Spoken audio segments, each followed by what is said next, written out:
Hi friends, இது உங்கள் learn with GMK. நிறைய பேர் வந்துட்டு கேட்டிருந்தீங்க, டிஎன்டெட் பேப்பர் 1 வந்து நான் எழுதிட்டேன், நான் வந்து கண்டிப்பாக வந்துட்டு பாஸ் பண்ணிடுவேன். ஸோ அடுத்த கட்டமாக நான் வந்துட்டு என்ன பண்ணணும் அப்படின்னு சொல்லிட்டு டவுட் கேட்டிருந்தீங்க. நம்ம வந்துட்டு ஒரு சின்ன வீடியோ கூட அதுக்காக ரெடி பண்ணியிருந்தோம். பட் டீட்டெயில்டாக வந்துட்டு எக்ஸ்பிளைன் பண்ணுங்கள் அப்படின்னு சொல்லி கேட்டிருந்தீங்க. ஸோ அதுக்காக தான் இந்த வீடியோ. டிஎன்டெட் பேப்பர் 1 கிளியர் பண்ணிட்டீங்க. இப்போது அடுத்த கட்டமாக என்ன பண்ணலாம்? இதில் வந்து முக்கியமாக ஒரு சிலருக்கு டவுட் இருந்துச்சு. அதாவது டிப்ளமோ வந்துட்டு என்கிட்ட கிடையாது. ஆனால் நான் இதுக்கு முன்னாடியே வந்துட்டு டிஎன்டெட் பேப்பர் 1 கிளியர் பண்ணிட்டேன். நான் வந்துட்டு இந்த போட்டித் தேர்வு வந்துட்டு எழுதலாமா அப்படின்னு சொல்லிட்டு. ஸோ நீங்கள் வந்து போட்டித் தேர்வு எழுதணும் அப்படின்னாலும் உங்ககிட்ட வந்து டிப்ளமோ டீச்சர் எஜுகேஷன் இருந்தால் மட்டும்தான் நீங்கள் வந்துட்டு போட்டித் தேர்வு எழுத முடியும். டிப்ளமோ டீச்சர் ட்ரைனிங் இல்லாமல் நீங்கள் பேப்பர் 1 கிளியர் பண்ணியிருந்தாலும் உங்களால் வந்துட்டு என்னென்னா இந்த செகண்டரி கிரேட் டீச்சர் அப்படிங்கக்கூடிய இந்த டிஎன்டெட் பேப்பர் 1க்கான நியமன தேர்வு, அதாவது போட்டித் தேர்வு அப்படிங்கிறது எழுத முடியாது. ஓகேவா? ஸோ இப்போது நம்ம வீடியோக்குள்ளே போகலாம். இது எல்லாமே வந்து பார்த்திங்கன்னா தமிழ்நாடு இதுவரையே வந்துட்டு டெட் எக்ஸாமுக்கு ரிலேட்டடாக இது பண்ண ஜிஓ தான். ஸோ இது வந்து பார்த்திங்கன்னா இடைநிலை ஆசிரியர் பணி தேர்வுக்கான போட்டித் தேர்வு அமைப்பு. ஸோ இந்த டெஸ்ட் அப்படிங்கிறத நம்ம என்ன சொல்லுவோம்னா செகண்டரி கிரேட் டீச்சர் அப்படின்னு சொல்லுவோம். இந்த நியமன தேர்வை வந்துட்டு ஓகேவா, அதுதான் இடைநிலை ஆசிரியர் அப்படின்னு சொல்லுவாங்க. இதுக்கு வந்து நீங்கள் டெட் எக்ஸாம் கண்டிப்பாக வந்துட்டு பாஸ் பண்ணியிருக்கணும். தாள் 1 ஓகேவா, டெட்டு பேப்பர் 1 வந்து நீங்கள் கிளியர் பண்ணியிருக்கணும். பாஸ் மார்க் வந்து என்னென்னு பார்த்தீங்கன்னா எஸ்டி கேட்டகரிக்கு 60 மார்க்ஸ் இந்த ஒரு வருஷம் மட்டும் சொல்லியிருக்கிறாங்க. அடுத்ததாக அதர் கேட்டகரிஸ் எல்லாமே வந்து பார்த்திங்கன்னா 82 மார்க்ஸ் ஸ்கோர் பண்ணணும். ஓசி கேட்டகரிக்கு வந்துட்டு 90 மார்க்ஸ் வந்துட்டு ஸ்கோர் பண்ணியிருக்கணும். ஸோ இதெல்லாம் நீங்கள் இந்த மார்க்ஸ் நீங்கள் ஸ்கோர் பண்ணிட்டீங்க அப்படின்னா டெட் எக்ஸாமில் எலிஜிபிலிட்டி சர்டிஃபிகேட் கொடுத்துருவாங்க. ஒன்ஸ் நீங்கள் அந்த சர்டிஃபிகேட் வாங்கினதுக்கு அப்புறமா உங்களுக்கு இந்த எக்ஸாமுக்கான நோட்டிஃபிகேஷன் ரிலீஸ் ஆச்சு அப்படின்னா நீங்கள் அந்த சர்டிஃபிகேட் வச்சு நீங்கள் இந்த எக்ஸாமுக்கு அப்ளை பண்ணிக்கலாம். ஓகேவா? இப்போது இதில் வந்துட்டு நமக்கு இந்த டெஸ்ட் எப்படி இருக்கும், நான் வந்து என்னென்ன படிக்கணும் அப்படிங்கிற டவுட் வந்துட்டு சில பேர்த்துக்கு இருக்கும். ஸோ அதை வந்துட்டு நம்ம இப்போ பார்க்கலாம். இந்த வருஷம் இந்த எக்ஸாம் வருமா அப்படிங்கிறதையும் பார்த்துடலாம். ஓகேவா? ஸோ ஃபஸ்ட்டு இந்த வருஷம் இந்த எக்ஸாம் வருமா அப்படின்னா நமக்கு டெட் எக்ஸாம் கூட இந்த வருஷம் ஆனுவல் பிளானரில் இல்லை. ஆனால் நம்மளுக்கு வந்துட்டு திடீர்னு ரிலீஸ் பண்ணிட்டாங்க.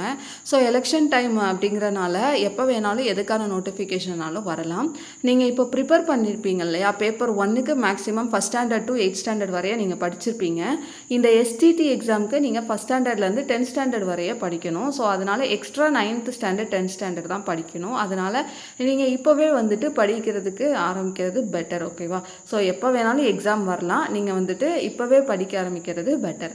ஏன்னா நம்ம எலிஜிபிலிட்டி டெஸ்ட்டில் கூட 1-2 லெசன்ஸ் இல்லைனா 1-2 சப்ஜெக்ட்ஸை நம்ம வந்துட்டு ஒமிட் பண்ணிவிட்டு படித்து நம்ம எலிஜிபிலிட்டி மட்டும் டார்கெட் பண்ணி படிச்சிருப்போம். ஆனால் இந்த செகண்டரி கிரேட் டீச்சர் எக்ஸாமுக்கு நீங்கள் எல்லா சப்ஜெக்ட்டுமே கண்டிப்பாக வந்துட்டு படித்தா மட்டும்தான் அந்த டாப் ஸ்கோர் அப்படிங்கிறது கிடைக்கும். ஸோ அந்த ஒரு கட் ஆஃப் மார்க்குக்குள்ளே நம்ம போனால் மட்டும்தான் நம்ம வந்துட்டு ஜாப்புக்கு போக முடியும். ஸோ அதனால் இப்போவே படிக்க ஆரம்பிச்சிடுறது நல்லது. ஓகேவா? இப்போது நம்ம இதை எப்படி இருக்கும் இந்த டெஸ்ட் அப்படிங்கிறத பார்க்கலாம். டோட்டலாக உங்களுக்கு 150 கொஸ்டின்ஸ் வந்துட்டு கேட்பாங்க. அது போக தமிழ் எலிஜிபிலிட்டி டெஸ்ட்டும் வைப்பாங்க. இதுக்கு வந்துட்டு தமிழ் எலிஜிபிலிட்டி டெஸ்ட் அப்படிங்கும்போது உங்களுக்கு 30 கொஸ்டின்ஸ் வந்துட்டு இருக்கும். அதில் நியர்லி வந்துட்டு பார்த்திங்கன்னா ஒரு 20 மார்க்ஸோ 40 மார்க்ஸ் கிட்டேயோ என்னமோ எடுக்கிற மாதிரி இருக்கும். ஓகேவா? ஸோ 20 மார்க்ஸ்ன்னு நினைக்கிறேன். ஸோ அந்த தமிழ் எலிஜிபிலிட்டி நீங்கள் வந்துட்டு ஒரு 30 கொஸ்டின் இருக்கும். அது போக உங்களுக்கு 150 மார்க்ஸ். ஸோ இதில் 180 கொஸ்டின்ஸ் வந்துட்டு நீங்கள் மொத்தமாக அட்டென்ட் பண்ணுவீங்க. இந்த 180 கொஸ்டினில் உங்களுக்கு அந்த ஃபைனல் மார்க் அப்படிங்கிறது இந்த 150 மார்க்கை தான் எடுப்பாங்க. ஓகேவா? உங்களுக்கு வந்துட்டு அந்த கட் ஆஃப் ரேஞ்ச் பார்க்குறதுக்கு அந்த தமிழ் எலிஜிபிலிட்டி மார்க் வந்து ஜஸ்ட்டு நீங்கள் தமிழ் எலிஜிபிலிட்டியில் கிளியர் பண்ணால் மட்டும்தான் அடுத்த கட்ட இதுக்கு போக முடியும் அப்படிங்கிற மாதிரிக்கு மட்டும்தான் வந்துட்டு யூஸ் பண்ணுவாங்க. அடுத்ததாக இது வந்துட்டு டெஸ்கிரிப்டிவாக இருக்குமா அப்படின்னு சொல்லிட்டு, அதாவது கொஸ்டின் ஆன்சர் மாதிரி இருக்குமா நிறைய பேர் கேட்டிருந்தீங்க. இது வந்து அப்ஜெக்டிவ் டைப் தான். நீங்கள் டெட் எக்ஸாம் எப்படி எழுதுனீங்களோ அதே மாதிரி 4 ஆப்ஷன் கொடுத்துருப்பாங்க. கொஸ்டின் வந்துட்டு தமிழ் மீடியம்லையும் இருக்கும், இங்கிலீஷ் மீடியம்லையும் இருக்கும். ஒவ்வொரு கொஸ்டினுக்கும் உங்களுக்கு வந்துட்டு 1 மார்க். இதுக்கு வந்து நெகட்டிவ் மார்க் எதுவுமே கிடையாது. ஸோ டோட்டலாக 150 மார்க்கு நீங்கள் 3 மணி நேரம் எக்ஸாம் வந்துட்டு எழுதுவீங்க. 180 கொஸ்டின் வந்துட்டு ஓகேவா, தமிழ் எலிஜிபிலிட்டியையும் சேர்த்துக்கோங்க. அடுத்ததாக இதுக்கான பாடத்திட்டம் வந்து என்ன கொடுத்துருக்காங்க அப்படின்னு நீங்கள் பார்த்தீங்கன்னா மாநில கல்வியியல் ஆராய்ச்சி மற்றும் பயிற்சி நிறுவனத்தின் அதாவது SCERT நம்ம ஸ்டேட் கவர்மெண்ட்டு புக்கு வகுப்பு 1ல் இருந்து வகுப்பு 10 வரைய இருக்கக்கூடிய தமிழ், ஆங்கிலம், கணிதம், அறிவியல், சமூக அறிவியல் இதுக்கான பாடத்திட்டம். அதாவது நிறைய பேர் வந்துட்டு கேட்பீங்க, புக்கு மாறப்போகுதே அது வந்துட்டு என்ன அப்படின்னு சொல்லிட்டு. புக்கு மாறுறதுக்கான ஒரு கமிட்டி வந்துட்டு இப்போ வந்து இந்த ஜிஓ அமைச்சு ஒரு கமிட்டி வந்து ஃபார்ம் பண்ண சொல்லியிருக்கிறாங்க. இந்த மாதம் தான் ரிலீஸ் பண்ணியிருக்கிறாங்க. ஸோ புக்கு வந்து நமக்கு எந்த வருஷம் சேஞ்ச் ஆகுதுன்னு தெரியல. இப்போ இருக்கக்கூடிய இந்த நோட்டிஃபிகேஷன் படி நமக்கு 2017 ரிலீஸ் ஆன புக்கை வந்து நம்மளுக்கு பார்க்க சொல்லியிருக்காங்க. ஸோ அதாவது இப்போ கரண்ட்டில் இருக்குது இல்லையா, இந்த இப்போ இருக்கக்கூடிய ஸ்கூல் புக்கு தான் 2017க்கு அப்புறம் நமக்கு கம்ப்ளீட்டாக வந்துட்டு மாற்றலை. எடிஷனில் கொஞ்சம் லெசன்ஸை வேணால் சேஞ்ச் பண்ணியிருப்பாங்க, ஆனால் ஸ்கூல் புக் கம்ப்ளீட்டாக மாறலை. ஸோ இப்போ இருக்கக்கூடிய கரண்ட் புக்கை தான் நம்ம வந்துட்டு படிக்க போகிறோம். 2018, 19, 20, 21, 22லேருந்து.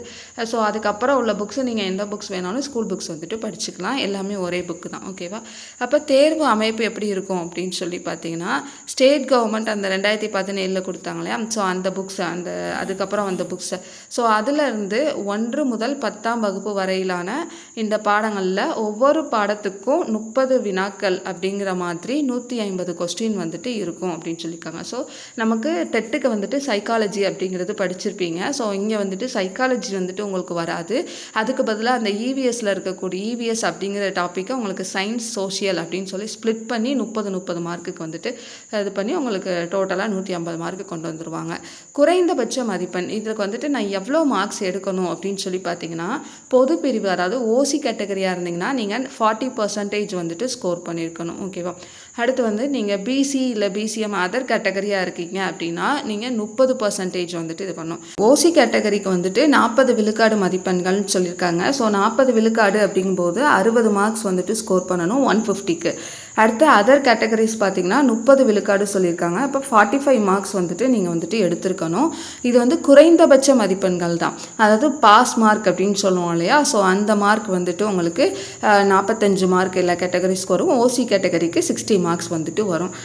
நம்ம வந்து எத்தனை மார்க்ஸ் எடுத்தால் ஜாப் போகலாம் அப்படிங்கிறது இருக்கும் பார்த்தீங்களா. அது வந்து பார்த்தீங்கன்னா நீங்கள் 98, 100க்கு மேலே வந்துட்டு ஸ்கோர் பண்ணணும். ஓகேவா? 100, 110, 110 எல்லாம் எடுப்பாங்க, 120. ஸோ இந்த மாதிரி வந்துட்டு நீங்கள் வந்துட்டு எய்ம் பண்ணி படிங்க. அட்லீஸ்ட் வந்துட்டு 100க்கு மேலே ஸ்கோர் பண்ணுற மாதிரி நீங்கள் வந்துட்டு பார்த்துக்கோங்க. கொஞ்சம் பயம் இல்லாமல் நம்ம வந்துட்டு இருக்கலாம். அதுலேயும் நமக்கு அந்த இது கேட்டகரி வைஸ் நமக்கு வந்துட்டு பிரித்து தான் ஜாப் போடுவாங்க. ஸோ ஒவ்வொரு கேட்டகரிக்கு வந்து பார்த்திங்கன்னா 86 அந்த மாதிரி கூட கிடைக்கும். ஒரு சில கேட்டகரிக்கு வந்து பார்த்திங்கன்னா 105, 110லேயே முடிஞ்சிடும். ஸோ அந்த மாதிரி கேட்டகரி வைஸ் அப்போ வந்து எவ்வளோ வேக்கன்ட்டி இருக்கோ அதுக்கேற்ற மாதிரி நமக்கு கிடைக்கும். ஸோ 100, 110 கிட்ட நீங்கள் வந்து எய்ம் பண்ணி நீங்கள் படிக்கிறது நல்லது. ஓகேவா? ஸோ அடுத்ததாக வேறு எதுவும் டீட்டெயில் அப்போ சிலபஸ். ஸோ சிலபஸ் வந்து பார்த்திங்கன்னா நமக்கு ஸ்கூல் சிலபஸ்ன்னு நான் வந்து ஆல்ரெடி நான் உங்களுக்கு சொல்லியிருப்பேன். ஸோ இதுதான் ஸ்கூல் சிலபஸ் தான் நமக்கு வந்துட்டு கொடுத்துருப்பாங்க. இதில் நீங்கள் வந்து டீட்டெயில்டாக பார்க்குறவங்க நீங்கள் டவுன்லோட் பண்ணி பாருங்கள். டிஆர்பி வெப்சைட்லேயே வந்துட்டு இருக்கும் இதுக்கான சிலபஸ் வந்து. தமிழ் சிலபஸ் வந்து பார்த்திங்கன்னா பேஜ் நம்பர் 4லேருந்து ஸ்டார்ட் பண்ணியிருப்பாங்க. நிறைய பேஜஸ் இருக்கும். இது எல்லாமே நமக்கு ஸ்கூல் புக்கில் இருக்கக்கூடிய அந்த லெசன்ஸை தான் என்னென்னா ஸ்ப்ளிட் பண்ணி இந்த மாதிரி கொடுத்துருப்பாங்க. அடுத்ததாக இங்கிலீஷ் சிலபஸ். இங்கிலீஷ் வந்து பார்த்திங்கன்னா பேஜ் நம்பர் 40 நினைக்கிறேன், ஒரு நிமிஷம். ஸோ இங்கிலீஷ் சிலபஸ் வந்துட்டு உங்களுக்கு இந்த பேஜ் 41லேருந்து ஸ்டார்ட் பண்ணும். ஃபஸ்ட் ஸ்டாண்டர்ட்லேருந்து 10th ஸ்டாண்டர்ட் வரை இருக்கக்கூடிய நம்ம முன்னாடியே சொன்ன மாதிரி 2017 அந்த இதை வந்துட்டு ஃபாலோ பண்ணுற மாதிரி கொடுத்துருப்பாங்க. அடுத்ததாக பார்த்திங்கன்னா நமக்கு மேத்தமெட்டிக்ஸ்லலாம் பார்த்திங்கன்னா தெளிவாக நமக்கு லெசனை போட்டிருப்பாங்க. இங்கிலீஷ், தமிழில் கூட நமக்கு அந்த லெசன்ஸ் நேம்ஸ் எல்லாம் மென்ஷன் பண்ணாமல் நம்ம டீச்சர்ஸ் லெசன் பிளான் எப்படி எழுதுவோமோ அது மாதிரி இது பண்ணியிருப்பாங்க. பட் இதில் வந்து பார்த்திங்கன்னா நமக்கு தெளிவாக மேக்ஸ் எல்லாமே லெசன்ஸை வந்து மென்ஷன் பண்ணியிருப்பாங்க. ஸோ ஃபார் எக்ஸாம்பிள் நான் காமிக்கிறேன் பாருங்கள். நம்பர் சிஸ்டம் 1, அடுத்து வந்து நம்பர் சிஸ்டம் 2. ஸோ இந்த லெசன்ஸ் எல்லாம் நீங்கள் வந்துட்டு பார்க்கணும் அப்படிங்கிற மாதிரி வந்துட்டு கொடுத்துருப்பாங்க. மெஷர்மெண்ட்டு இந்த லெசனில் என்னென்ன டாபிக்ஸ் அப்படிங்கிற மாதிரி தெளிவாக வந்துட்டு கொடுத்துருப்பாங்க. மேக்ஸு, சயின்ஸு, சோஷியலை பொறுத்த வரைக்கும்.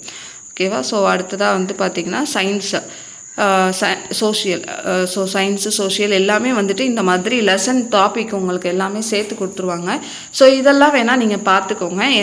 எல்லா லெசன்ஸுமே கவர் ஆகுதா, இல்லை ஏதாவது ஒரு லெசன் ஸ்கிப் ஆகுதா அப்படிங்கிறத நீங்கள் பார்த்துட்டு அதுக்கேற்ற மாதிரி நீங்கள் வந்து உங்களை ப்ரிப்பேர் பண்ணிக்கோங்க. ஓகேவா? ஸோ வேறு ஏதாவது உங்களுக்கு இந்த எஸ்டிடி எக்ஸாம் பற்றி டவுட் இருந்துச்சு அப்படின்னா எனக்கு வந்துட்டு கமெண்ட் பண்ணுங்கள். மேக்ஸிமம் ஆல்மோஸ்ட் கவர் பண்ணிட்டேன்னு நினைக்கிறேன். ஸோ நீங்கள் படிக்க வேண்டியக்கூடிய போர்ஷன் வந்துட்டு ஃபஸ்ட் ஸ்டாண்டர்ட்லேருந்து 10th ஸ்டாண்டர்ட் வரைக்கும் உள்ளது. டைம் இருந்துச்சுன்னா 11th 12th தமிழ் இங்கிலீஷ் மட்டுமாவது நீங்கள் வந்துட்டு பார்த்துக்கோங்க. மேத்தமெட்டிக்ஸ் வந்துட்டு ஃபுல்லாக பார்க்க முடியல அப்படின்னாலும் ஃபார்முலாஸ்லாம் கண்டிப்பாக வந்துட்டு நோட் பண்ணி வச்சுக்கோங்க. ப்ரீவியஸ் இயர் கொஸ்டின்ஸு, டெட் எக்ஸாமில் உள்ள ப்ரீவியஸ் இயர் கொஸ்டின்ஸ் எல்லாமே சால்வ் பண்ணுங்கள். நமக்கு இதுக்கு எஸ்டிடி எக்ஸாமுக்கான ப்ரீவியஸ் இயர் கொஸ்டின் அப்படின்னா ஒரு வருஷ கொஸ்டின் தான் இருக்கும். நீங்கள் வந்து டெட் எக்ஸாமில் உள்ள ப்ரீவியஸ் இயர் கொஸ்டின்ஸ்லாம் சால்வ் பண்ணி பார்க்கலாம் இதுக்கு. ஏன்னா அதுவும் பார்த்தீங்கன்னா நமக்கு ஃபஸ்ட் ஸ்டாண்டர்ட் டு 10th ஸ்டாண்டர்டில் வரை தான் நமக்கு வந்துட்டு கேட்டிருப்பாங்க. ஸோ பேப்பர் 1 பேப்பர் 2 ரெண்டுக்கான ப்ரீவியஸ் இயர் கொஸ்டினையும் எடுத்து நீங்கள் சால்வ் பண்ணி பார்க்கலாம். சைக்காலஜியை மட்டும் விட்டுருங்க, மற்ற சப்ஜெக்ட்ஸ் எல்லாத்தையும் நீங்கள் எடுத்து சால்வ் பண்ணி பாருங்கள். ஏன்னா அந்த ப்ரீவியஸ் இயர் கொஸ்டின் நமக்கு செகண்டரி கிரேட் டீச்சருக்கு ஹெல்ப்ஃபுல்லாக இருக்கும். தேங்க்யூ.